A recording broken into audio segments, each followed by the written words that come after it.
Desde que el ser humano levantó su mirada al cielo, los cuerpos celestes han cautivado su corazón y su mente. Quizás no haya ningún punto del cielo en el que esto sea más cierto que el cúmulo estelar de las Pléyades. Localizadas en la constelación de Tauro y visibles desde el Polo Norte hasta el Polo Sur, las Pléyades han ocupado un lugar de importancia en casi todas las culturas de la Tierra, desde los antiguos egipcios, romanos y griegos, hasta tribus indígenas de América del Norte y del Sur, de Asia, Escandinavia y más allá, hasta nuestros propios astrónomos y científicos modernos. No sería exagerado decir que las Pléyades han influido en el camino de la historia de la humanidad durante miles de años. Sin embargo, incluso esto podría ser subestimado. Quizás este famoso cúmulo de estrellas nos ha influenciado más de lo que sabemos, que conforman fundamentalmente lo que somos y lo que hacemos, dónde hemos estado y hacia dónde vamos, incluso nuestro propio ADN. Tal vez esto continúe hasta el día de hoy. El 26 de noviembre de 1977, durante una emisión de noticias locales desde el sur de Inglaterra, algo ocurrió que alarmó y perturbó a los espectadores en casa. Sin previo aviso, la emisión se vio interrumpida por un mensaje que parecía ser aparentemente de fuera de este mundo. He aquí cómo ocurrió en tiempo real.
We understand that viewers in some parts of the region are receiving a breakthrough in sound. We're sorry about this, and we're doing our best to rectify the fault. Después de esta emisión, los expertos se esforzaron por encontrar una explicación. ¿Cómo ha sido hackeada la emisión y por quién? ¿Podría ser una especie de broma elaborada o podría ser realmente un mensaje de un misterioso comando galáctico enviado para advertir del desastre que amenaza a su mundo? Y si es así, ¿qué quiso decir exactamente este comando galáctico con «haremos todo lo posible para ayudaros»? La noche del 16 de marzo de 1967 no era diferente a muchas otras en Montana en esa época del año. En la remota base aérea de Maelstrom, en el centro de Montana, hogar de un gran depósito de misiles nucleares del ejército de los Estados Unidos. Una noche clara significaba que los pilotos en servicio podían disfrutar de todo el esplendor de lo que se conoce como el país del gran cielo. Uno de estos pilotos estaba haciendo precisamente eso, mirando tranquilamente al cielo mientras pasaban las horas de servicio, cuando de repente se dio cuenta de un espectáculo de lo más curioso. Allí, en el cielo sobre él, había una pequeña luz que zigzagueaba de un lado a otro de forma poco natural. Luego, momentos después, otra luz, solo que más grande y más cercana. Como dicta el protocolo, los pilotos llamaron a la estación de control situada a unos 60 pies bajo tierra, donde el teléfono fue contestado por el teniente Robert Salas. El piloto explicó las luces que estaba viendo, pero el teniente Salas se mantuvo inmóvil creyendo que las luces no eran nada. Se deshizo del piloto indicándole que volviera a llamar si las luces se acercaban más, mientras colgaba. Momentos después, el teléfono volvió a sonar, pero esta vez, cuando Salas contestó, el piloto estaba asustado y gritando. «¡Hay uno sobrevolando la puerta de entrada!», exclamó el piloto. «¿Un qué?», preguntó Salas. «Un ovni. No puedo describirlo. Es brillante de color rojo», gritó el piloto. Ahora, totalmente preocupado, Salas se apresuró a despertar a su comandante, el teniente Fred Minwald. Mientras informaba al comandante de la situación, una alarma empezó a sonar de repente, llenando las salas de la estación subterránea. Simultáneamente comenzó a encenderse una luz en la estación de control que indicaba que los misiles nucleares allí alojados pasaban a un estado de no funcionamiento. Uno tras otro, los misiles se volvieron imposibles de lanzar. Inmediatamente se envió un equipo de seguridad para averiguar qué estaba ocurriendo. Llegaron a la superficie justo a tiempo para ver cómo un objeto rojo brillante de forma ovalada se alejaba a toda velocidad en el cielo nocturno y desaparecía de la vista. Los misiles permanecerían en estado de no funcionamiento durante todo un día, a pesar de no mostrar ningún signo de daño físico o falla al ser examinados. Esto dejó a las fuerzas aéreas atónitas, incapaces de dar una explicación sobre lo sucedido. Pero Robert Salas tenía una explicación, una que permaneció en su mente por muchos años después. «Creo que fue simplemente un espectáculo», dijo Salas durante una entrevista con CNN en 2010. «Querían iluminar nuestras armas nucleares y simplemente enviarnos un mensaje». ¿Qué mensaje? Mi interpretación es que el mensaje es «desháganse de ellas, porque va a significar nuestra destrucción». Lo más interesante de esta historia es que no es la única, ya que solo unos años antes, en 1964, otro teniente de las Fuerzas Aéreas llamado Robert Jacobs informó de que había visto un extraño ovni que disparaba rayos de luz a un misil nuclear que se estaba probando cerca de Big Sur, California. «Lo estábamos probando para ver si podíamos poner una bomba nuclear en órbita», explicó Jacobs durante su testimonio de 2021 en el Club de Prensa Nacional de Washington, D.C. Cuando se probaba el misil siendo disparado hacia la estratosfera, apareció una nave con forma de disco que lo perseguía y que viajaba a más de 8.000 millas por hora. De repente, la nave disparó 4 haces de luz contra el misil, momento en el que, en palabras de Jacob, la ojiva salió despedida del espacio. Este tipo de historias no son una conspiración. En la década de 1970, nada menos que el Washington Post, citando documentos del Departamento de Defensa de los Estados Unidos, informó que una serie de zonas de la nación, supersensibles de lanzamiento de misiles nucleares y bases de bombarderos, fueron visitadas por objetos no identificados que volaban a baja altura y eran evasivos. Pero se remonta aún más atrás. En la década de 1940, cuando Estados Unidos comenzaba a desarrollar la bomba atómica, se informó de la presencia de ovnis sobre las instalaciones de Hanford, en el estado de Washington, el lugar donde se producía el plutonio para el proyecto Manhattan. Según los documentos del Departamento de Energía, se vio una bola de fuego brillante en el cielo en más de una ocasión. Cuando fue perseguido por los aviones de la Fuerza Aérea, simplemente se alejó demasiado rápido para ser perseguido. A 1.200 millas de distancia, en Los Álamos, Nuevo México, donde se estaban probando las primeras bombas atómicas, documentos adicionales del Departamento de Energía registran múltiples avistamientos de una bola verde de fuego en el cielo. Incluso Roswell, Nuevo México, el lugar del incidente ovni más famoso de la historia, tiene su propia conexión con las armas nucleares. En el momento del incidente, Roswell albergaba el Grupo de Bombardeo 509 de las Fuerzas Aéreas estadounidenses, el escuadrón que lanzó las bombas nucleares sobre Hiroshima y Nagasaki en la Segunda Guerra Mundial.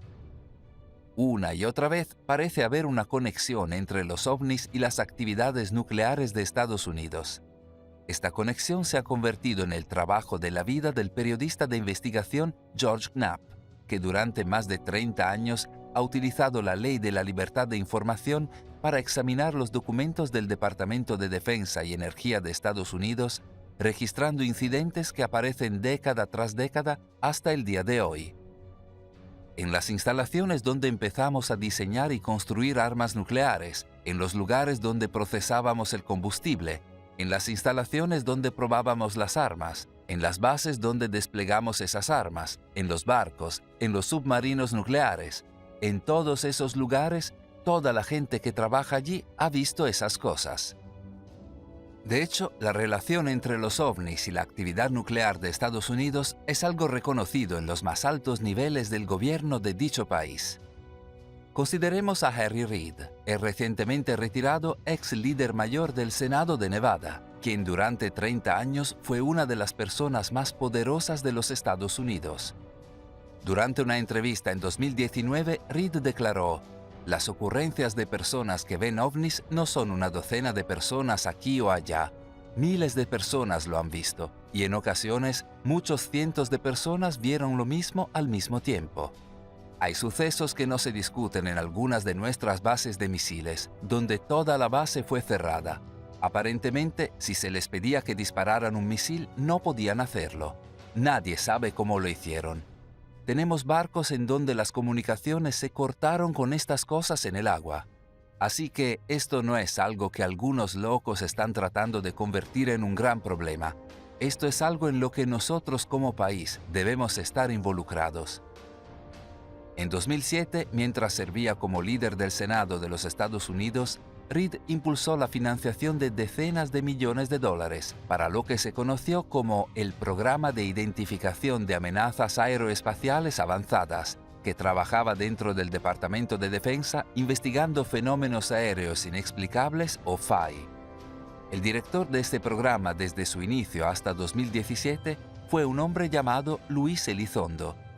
En 2021, Elizondo habló sobre lo que su investigación había descubierto en un evento al que asistió prácticamente la totalidad de los principales medios de comunicación estadounidenses y muchas fuentes mundiales también. Parece haber una congruencia muy clara entre los FAI, la actividad asociada de los FAI y nuestra tecnología nuclear, ya sea la propulsión o sistema de armas o lo que sea. Y eso es preocupante hasta el punto de que hemos tenido algunas de nuestras instalaciones nucleares inhabilitadas por estas cosas. Cuando un periodista lo presionó para que aclarara qué estaba diciendo, las instalaciones nucleares de Estados Unidos habían sido desactivadas por algo que no se podía explicar. Elizondo respondió: "Hay pruebas absolutas que corroboran la idea de que los FAI tienen un interés activo en nuestra tecnología nuclear y que en el pasado han interferido en alguna de nuestras actividades nucleares. Eso es un hecho, sí". De manera crucial, Elizondo añadió otra pista en su discurso. Además, esos mismos avistamientos se han visto en otros países. También han tenido los mismos incidentes. Eso nos indica que se trata de un problema mundial. Si se establece en los más altos niveles del poder estadounidense que los ovnis han tomado un interés activo en las actividades nucleares del país, ¿podría ocurrir lo mismo en otros países? ¿Se trata realmente de un problema mundial? Durante la Guerra Fría, las fuerzas aéreas estadounidenses y las fuerzas aéreas reales británicas operaban conjuntamente en múltiples bases en el Reino Unido que albergaban armas nucleares que apuntaban directamente a la Unión Soviética. A finales de diciembre de 1980 se produjeron incidentes desconcertantes en 2 de estas bases en la misma noche, el último de los cuales se ha conocido como el Roswell británico.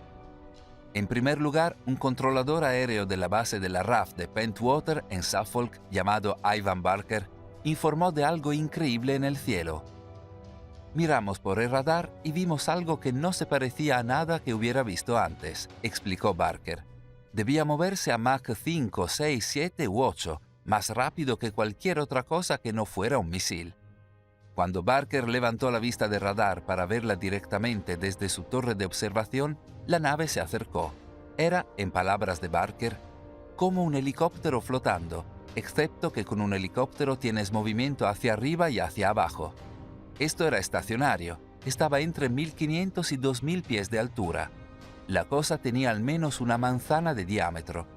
Tenía la forma de una pelota de baloncesto gigante, con ojos de buey alrededor del centro, de los cuales emanaban luces. Estaba sorprendido, dijo Barker. No había nada aerodinámico en eso. Las pelotas de baloncesto no vuelan.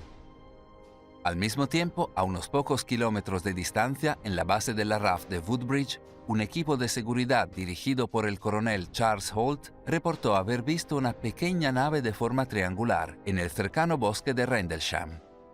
La nave era, como describió Holt más tarde, de aproximadamente 3 metros de lado, de aspecto oscuro metálico con marcas extrañas. Parecía estar guiñando el ojo y estaba derramando metal fundido y moviéndose silenciosamente a través de los árboles, y en un momento dado se acercó a nosotros. Luego, de manera muy rápida y silenciosa, desapareció a gran velocidad.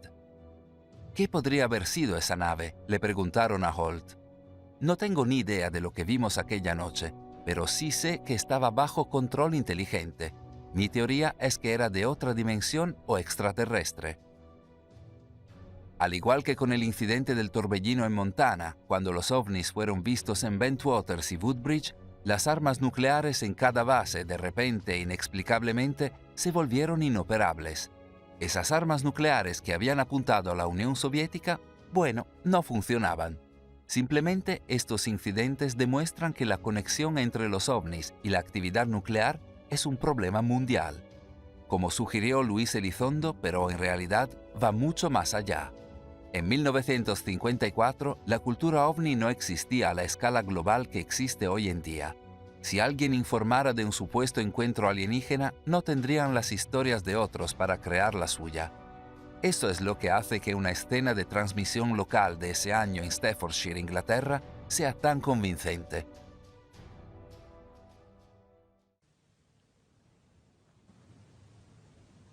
Staffordshire's had a whole crop of flying saucers. Spots in the sky, lights in the sky, strange things. But the strangest of all was seen one day over this cottage. Mr. and Mrs. Rustenberg were living there, quietly, out in the country.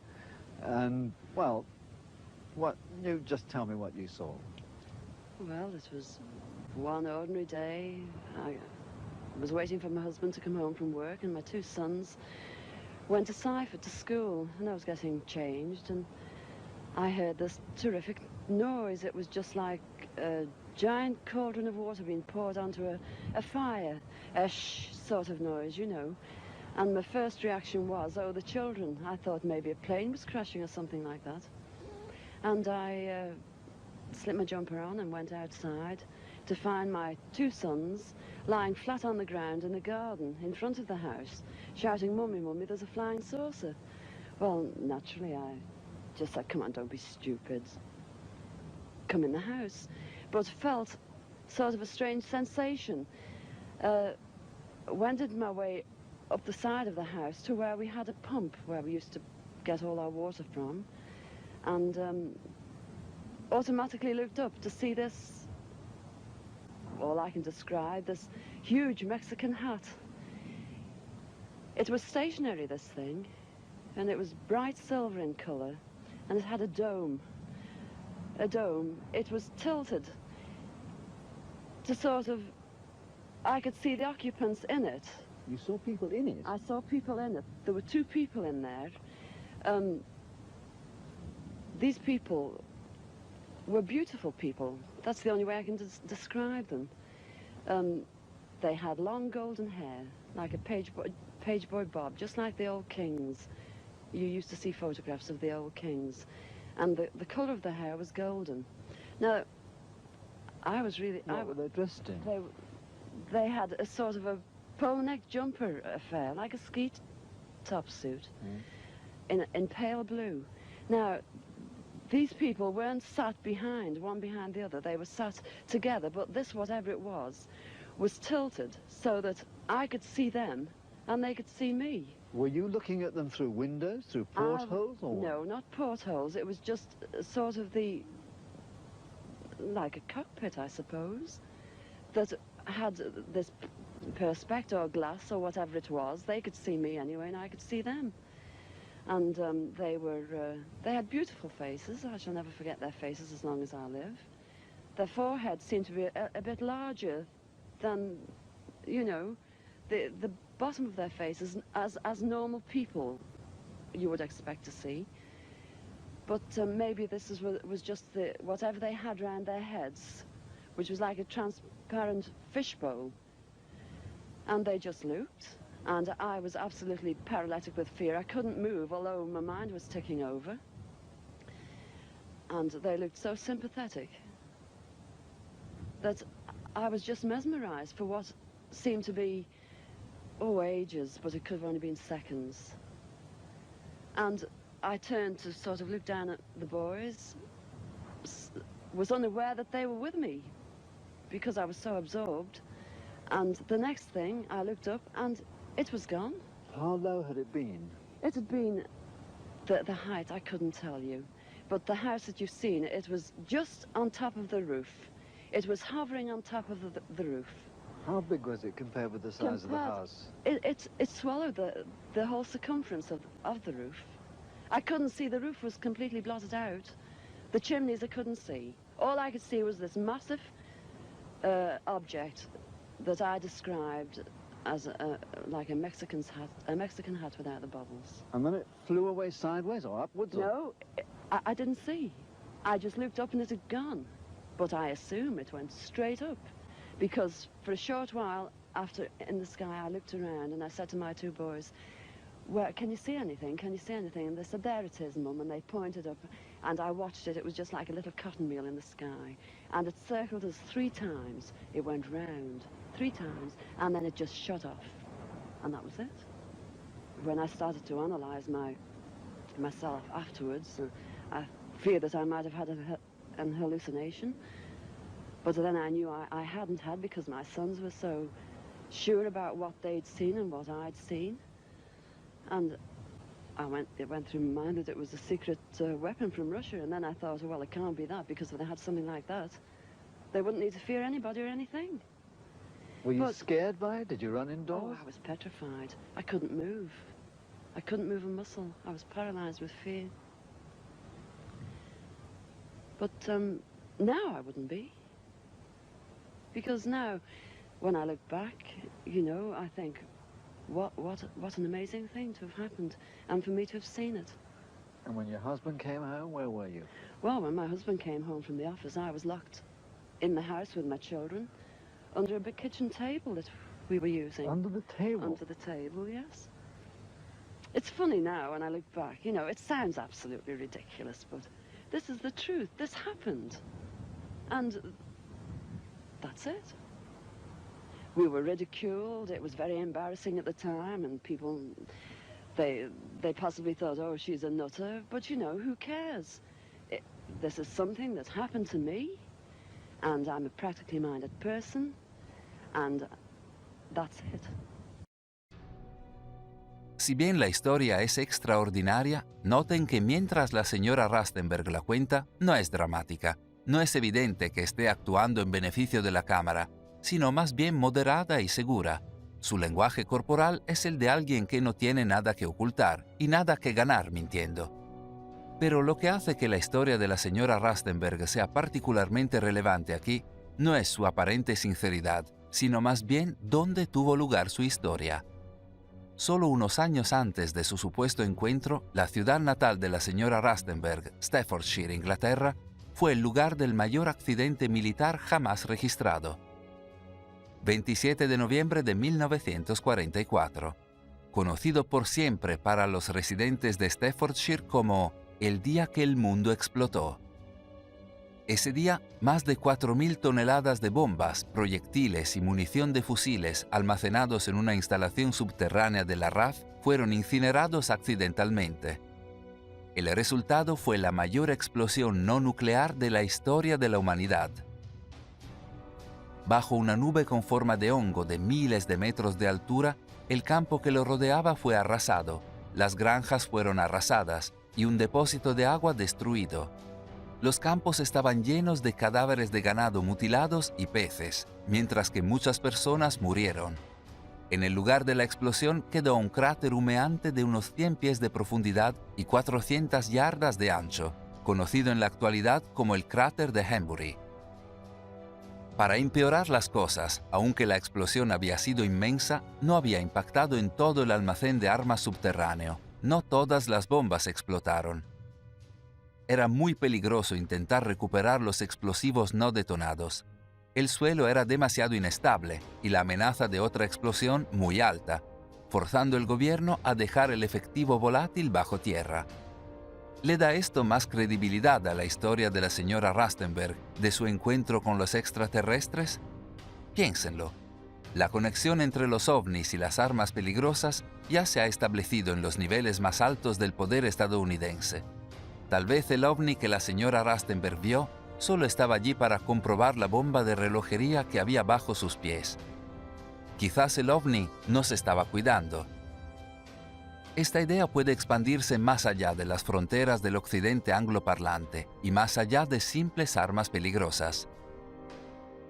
El 26 de abril de 1986 será recordado para siempre como un día oscuro en la historia de la humanidad. Ese día, el reactor número 4 de la central nuclear de Chernóbil, en el norte de Ucrania, se fundió, arrojando contaminación radiactiva a través de la Unión Soviética y Europa, en el peor desastre nuclear de la historia de la humanidad. Cientos de miles de personas fueron evacuadas y millones se vieron afectadas por la catástrofe de Chernóbil. Y sin embargo, según algunos, podría haber sido mucho peor. En la noche del desastre, mientras el reactor se fundía, los empleados de la planta informaron que vieron algo increíble flotando en el cielo sobre el reactor 4.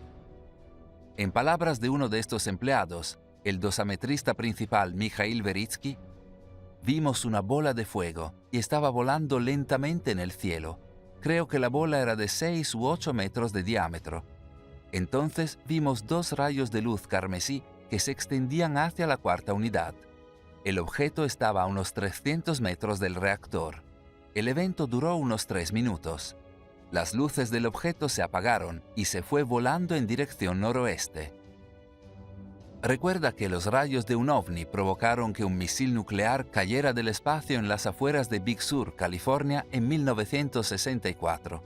¿Cuáles fueron los resultados de estos rayos de luz carmesí brillando sobre el reactor 4 de Chernóbil?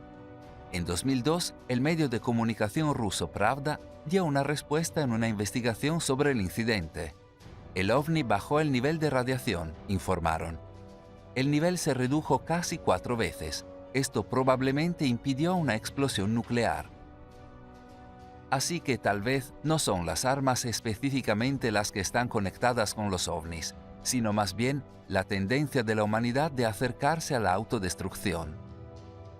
El 11 de marzo de 2011, el devastador terremoto de Tohoku y el tsunami que azotaron la costa este de Japón fue el terremoto más potente jamás registrado en Japón, y en la cercana ciudad de Fukushima los resultados fueron fatales. El terremoto provocó no una, sino 3 fusiones en la central nuclear Daiichi de Fukushima, arrojando contaminación radiactiva a la atmósfera y la inundación de isótopos radiactivos en el Océano Pacífico. Fue el peor desastre nuclear desde Chernóbil. Sin embargo, al igual que en Chernóbil, en el momento en que la planta se estaba fundiendo, se observó una actividad inusual en los cielos sobre ella. Extraños orbes blancos moviéndose de forma poco natural en el cielo.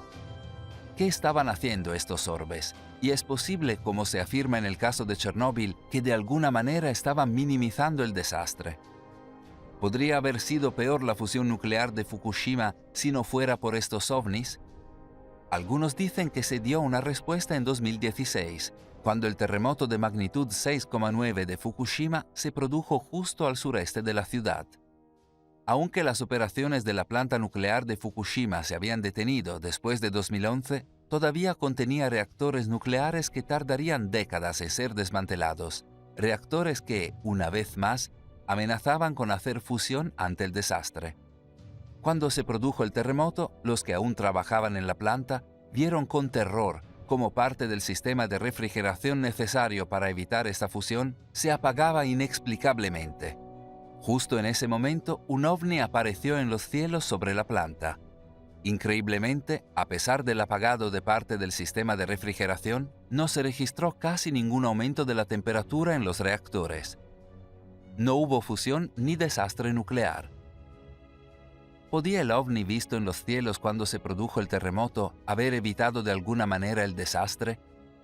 A la luz de los supuestos casos de Fukushima y Chernóbil y la bien documentada conexión entre los ovnis y las armas nucleares, tal vez una transmisión interceptada de un supuesto comando galáctico, advirtiendo sobre una catástrofe que amenaza a su mundo, no sea tan exagerada como parece. Tal vez Robert Salas no se equivocó cuando concluyó que los extraterrestres estaban tratando de enviarnos un mensaje sobre nuestra destrucción. Entonces, nuevamente, tal vez va más allá de una simple transmisión interceptada. Más allá de las advertencias abstractas, tal vez se trate más bien de una asociación. Haim Eshed es una especie de leyenda en su tiempo. Durante 30 años fue el director del programa espacial israelí, 3 veces galardonado con el Premio de Defensa israelí, el más alto honor en defensa civil en el Estado de Israel, mientras supervisaba personalmente el lanzamiento de 20 satélites israelíes. Se le conoce apropiadamente como el padre del programa espacial israelí. Por eso fue tan sorprendente cuando en 2020, después de retirarse de su cargo, Eshed dio una entrevista a Yetien Aharonat, el periódico más grande de Israel, en el que habló de cosas nunca antes escuchadas de alguien de su posición.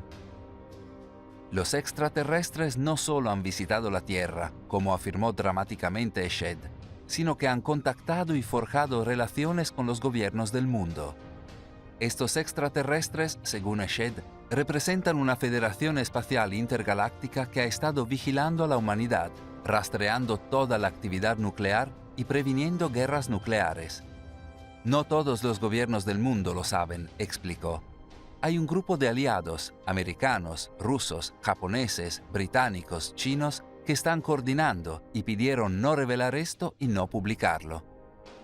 Tal vez Haim Eshed esté mintiendo.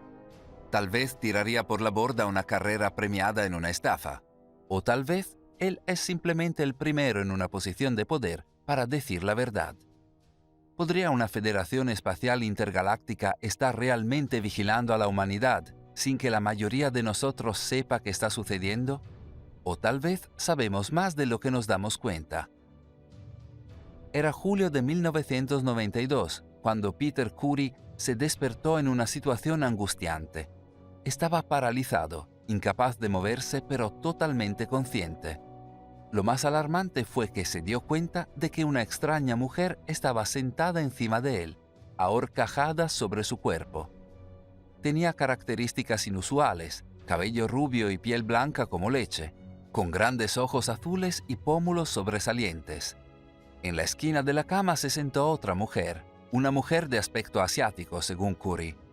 Lentamente y sin hablar, la mujer en el pecho de Curry se volteó hacia la otra mujer, le tocó el estómago y luego señaló al cielo. Cuando lo hizo, las dos extrañas mujeres desaparecieron. Después de eso, Curie registró la habitación en busca de pruebas de que habían estado allí, y de hecho las encontró. A diferencia de muchos otros casos, esta vez parecía que habían dejado evidencia física, un simple cabello. Sintiendo que tenía pruebas de un encuentro alienígena, Curie llevó el cabello a un laboratorio bioquímico independiente para analizarlo, y los resultados fueron increíbles. El cabello era visiblemente claro, como el hilo de pescar. Según el químico biomolecular Horace Drew, no hay nadie en la Tierra que tenga el pelo visiblemente claro. Además, mientras el cabello humano tiene un solo tipo de ADN, ese cabello tenía dos. Un linaje celta de ojos azules y piel clara en la raíz, y un raro linaje chino en el tronco. ¿Cómo era posible? Para los científicos del laboratorio parecía que el cabello podría ser realmente alienígena. Note que los presuntos extranjeros con los que se encontró Peter Curie no tenían la apariencia de los extraterrestres que conocemos en la cultura popular. Esos pequeños seres grises con cabezas abultadas y grandes ojos negros. No, los extraterrestres de Curie parecían más humanos. Cabello rubio, ojos azules, la piel blanca como leche. Ella parecía como escandinava. Recuerden a la señora Rastenberg de Staffordshire y cómo describió a los extraterrestres que vio. Estas personas eran hermosas. Esa es la única manera en que puedo describirlas. Tenían el pelo largo y dorado como un corte paje. ¿Ella y Peter Curie tuvieron contacto con la misma clase de extraterrestres? Y si es así, ¿quiénes son? A unos 500 años luz de la Tierra, anidado dentro de la constelación de Tauro, se encuentra el cúmulo estelar de las Pléyades. Formado por cientos de estrellas, 7 son visibles a simple vista en una noche despejada y oscura, lo que hizo que el cúmulo pasara a denominarse en los tiempos modernos como las 7 hermanas.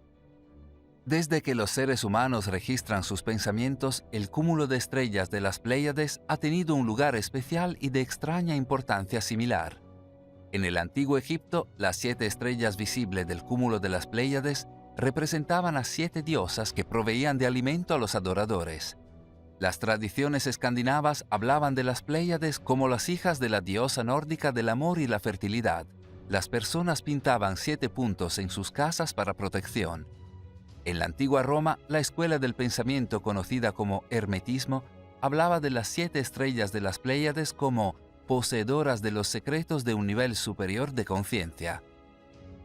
Mientras que en China, el mausoleo de Shaolin, que contiene el complejo de la tumba del fundador de la dinastía Ming, está diseñado según la disposición de las 7 estrellas de las Pléyades, y se dice que contiene grandes secretos cósmicos. Las tradiciones cherokees de Norteamérica incluso hablaban de que su pueblo se había originado realmente en el cúmulo de las Pléyades, viniendo a la Tierra como semillas estelares con la misión de traer luz y conocimiento. Lo más curioso de estas tradiciones y otras similares es el uso repetido de 7 estrellas de las Pléyades como su origen. En la actualidad no hay 7 estrellas visibles a simple vista, sino 6. Entonces, ¿cómo? Se preguntan los científicos modernos, los antiguos seguían hablando de 7. ¿Tenían las antiguas civilizaciones algún tipo de información especial sobre las Pléyades? ¿Y por qué siguen atribuyendo características similares al cúmulo? Conocimiento y conciencia, alimentación y protección. Algunos en tiempos más modernos tienen una respuesta. Según los ufólogos, el cúmulo estelar de las Pléyades no es un punto más en el cielo, sino de hecho el hogar de una raza de seres alienígenas conocidos como los pleiadianos. Prácticamente se dice que estos pleiadianos son una raza benévola, estrechamente relacionados pero más desarrollados emocional y espiritualmente que los humanos, interesados en ayudar a la humanidad en su propio viaje evolutivo. Si esto es cierto, entonces tal vez es la razón por la que los antiguos continuamente hablaban de las Pléyades como un lugar de conocimiento y protección. Notablemente, se dice que los pleiadianos tienen una apariencia muy diferente a los alienígenas grises y cabezones de la cultura popular. Más bien, los pleiadianos son a menudo conocidos como alienígenas nórdicos, debido a su supuesta apariencia escandinava. cabello rubio, piel blanca como leche, ojos azules. ¿Podrían ser estos los extraterrestres vistos por Peter Curie y la señora Rastenberg? ¿Podrían ser ellos los que desactivan nuestras armas nucleares y reducen nuestros desastres? ¿Podrían estos pleiadianos ser parte de un comando intergaláctico que nos cuida? Y de ser así, ¿cómo podrían estar tratando de ayudarnos ahora? En mayo de 1988, Barbara Marciniak emprendió un viaje que cambiaría su vida para siempre. Durante 3 semanas viajó con el grupo de la Nueva Era a través de los antiguos templos de Egipto y Grecia, desde la Gran Pirámide al Templo de Delfos y más allá. En el último día del viaje, después de haber intercambiado abrazos y despedidas emotivas con sus compañeros de excursión, Marciniak sintió de repente un deseo insaciable de meditar. Se apresuró a volver a su habitación de hotel, donde se sentó con los ojos cerrados y la espalda recta. Su mente volvió a la cámara del rey de la Gran Pirámide. De repente, involuntariamente, Marciniak comenzó a hablar en voz alta, en una voz susurrada, excepto que, sorprendentemente, la voz no era la suya. ¿De quién es esta voz?, Marciniak se preguntaba dentro de su mente. Para su sorpresa, inmediatamente recibió una respuesta de sus propios labios. «Somos los Pleiadianos», dijo la voz. Un colectivo de seres espirituales multidimensionales del sistema estelar de las Pléyades. Marciniak estaba preocupada. ¿Quién en su sano juicio iba a creer que estaba en contacto y hablando por los extraterrestres?, se preguntaba. Después de media hora, la voz se detuvo. Sin embargo, no la abandonó. Volvió nuevamente, una y otra vez, día tras día, hasta que, sospechando que era una especie de mensajera, Marciniak comenzó a grabarse a sí misma cada vez que se vio obligada a hablar en esta voz pleiadiana.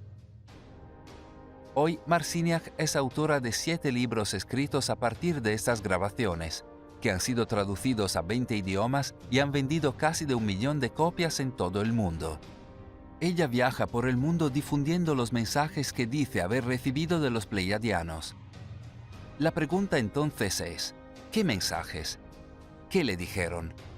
Para empezar, Marciniak dice que le hablaron de una antigua especie alienígena que cedió su ADN por todo el universo, originando numerosas especies descendientes en toda la galaxia, incluso en el cúmulo estelar de las Pléyades y en el planeta Tierra. En palabras de los pleiadianos, habladas a través de Marciniak, nuestros antepasados fueron algunos de los planificadores originales de la Tierra, orquestadores que sentaron mundos y civilizaciones con creatividad y amor. Nuestros ancestros son también sus ancestros, y nos gusta llamarlos nuestra antigua familia, como de hecho lo son. Nuestros antepasados dieron su ADN a los plantadores originales, y este ADN pasó a formar parte del ADN de las especies humanas. ¿Recuerdan las tradiciones de los Cherokees, que hablaban de sí mismos como semillas estelares de una raza extraterrestre del cúmulo de las Pléyades? Tal vez tenían algo. De hecho, la idea de que el ADN extraterrestre forma parte del ADN humano no es un mito o una suposición, sino que forma parte de un debate continuo en los niveles más altos de la ciencia moderna. Vean al Dr. Francis Crick, el científico inglés que ganó el Premio Nobel en 1962 por su trabajo descifrando la estructura helicoidal del ADN, sentando las bases para comprender la estructura y las funciones del ADN. En su trabajo, Crick notó que los pequeños trozos de ADN que codificaban las proteínas parecían flotar en un mar de elementos sin propósito aparente. Galimatías genéticas. Crick sugirió que estos otros elementos, estas galimatías genéticas, eran poco más que desechos. ¿Qué eran estos desechos? Crick tenía una respuesta, una teoría conocida como panspermia dirigida. Simplemente, la panspermia dirigida quiere decir que la vida se extendió deliberadamente a través de la galaxia, incluyendo la Tierra, por una antigua y avanzada civilización alienígena, dejando trozos de nuestro origen extraterrestre en el ADN humano. Sí, el hombre que ganó el Premio Nobel por su trabajo de descifrar el ADN decía que dentro de nuestro ADN estaba el ADN de los extraterrestres. El trabajo de Crick continuó en el proyecto seminal del genoma humano, que reunió a científicos, matemáticos y programadores informáticos de todo el mundo entre 1990 y 2003, en un esfuerzo por mapear la secuencia completa del ADN del genoma humano. Lo más importante es que el proyecto descubrió que el 97% del ADN humano, la basura de Crick, no tenía ninguna función aparente. Esto no tiene sentido. Si el ADN basura no tuviera ninguna función, es decir, ningún propósito, entonces no podría ser explicado por la evolución. No encajaría en el proceso de supervivencia del más fuerte. Entonces, ¿por qué estaba allí? ¿Y cómo llegó hasta allí? Un investigador del proyecto Genoma Humano tiene una respuesta. Tenemos que hacer frente a la increíble noción de que cada vida en la Tierra lleva el código genético de su primo extraterrestre. Nuestra hipótesis es que una forma de vida extraterrestre superior se dedicó a crear nueva vida y a plantarla en varios planetas. La Tierra es solo uno de ellos. Volviendo a la idea de que una raza alienígena llamada los Pleiadianos está velando por la humanidad. ¿No tendría esto más sentido si fueran literalmente nuestros primos extraterrestres? Descendencia relacionada con una antigua raza alienígena que sentó el universo con su ADN. Si realmente son nuestros primos, no es de extrañar que quieran ayudarnos. Según Barbara Marciniak, esta ayuda va más allá de las armas y los desastres nucleares. Más bien, los Pleiadianos están aquí para ayudar a la humanidad en el proceso de transformación espiritual. Como un hermano mayor más avanzado evolutivamente, han venido a ayudar a los humanos en su transición a la siguiente etapa de evolución. En palabras de los Pleiadianos, habladas a través de Marciniak, está a punto de producirse una transición, un cambio dimensional que disminuirá la densidad de la tercera dimensión para que pasen a dimensiones superiores, en las cuales el cuerpo no tiene tal estado sólido. Pero, ¿cómo puede tener lugar esta transición? Los Pleiadianos enseñan: cuando la gente preste más atención a la naturaleza y cuide la tierra, en lugar de obsesionarse con la guerra y los portafolios financieros, sabrán que la transición hacia una mayor conciencia se ha producido realmente. La tierra debe ser amada en la vitalidad, y la naturaleza debe ser reconocida y apreciada como un inteligentemente diseñado sistema interactivo de información que te conecta con capas y capas de realidades multidimensionales. A medida que cambien sus percepciones, serán capaces de reconstruir su civilización basada en el valor y el respeto por toda la vida. Barbara Marciniak y otros que canalizaron a los Pleiadianos afirmaron que la raza pleiadiana ha avanzado miles de años más que nosotros en tecnología y entendimiento espiritual. Ellos habitan muchos planetas, algunos de los cuales son Pata, Hera, Samgassi, Quetzal y muchos otros. Aunque están repartidos en muchos planetas del cúmulo de las Pléyades, mantienen un equilibrio teniendo un bajo número de personas en cada planeta, para preservar su salud y la de su planeta. Viven en armonía con cada planeta y se consideran uno con la naturaleza y con todas las demás formas de vida que les rodean. No tienen ninguna religión, aunque son muy espirituales. No tienen ningún sistema monetario y distribuyen los bienes libremente con todos, contribuyendo a su sociedad de diferentes maneras. Según los canalizadores, los Pleiadianos poseen registros de toda la historia de la Tierra y de todas las civilizaciones que se desarrollaron aquí. Se ha dicho que ayudaron e influyeron en muchas de estas civilizaciones, incluyendo la Atlántida, Lemuria y otras civilizaciones antiguas desconocidas. Tenemos un vídeo completo en el que discutimos las muchas pistas que apoyan la teoría de que el continente perdido de Lemuria, más conocido por la antigua cultura tamil como Kumari Kandam, realmente existió. El enlace está en la sección de comentarios. ¿Es esto posible? ¿Que nuestros primos pleiadianos extraterrestres no solo velan por nuestra seguridad, sino que intentan ayudarnos a pasar a la siguiente etapa de la evolución? Una basada en el valor y respeto por toda la vida. Es por esto que han estado tan interesados en desactivar nuestras armas nucleares y en minimizar nuestros desastres. ¿Y podrían realmente haber contactado con Barbara Marciniak con las palabras para hacer de esta evolución una realidad? Las respuestas a estas preguntas están por verse. Pero si creemos en los pleiadianos, se aproxima un cambio. Uno que, según sus palabras, no solo afectará a la Tierra, sino que afectará a su futuro, a nuestro presente y a todo el universo.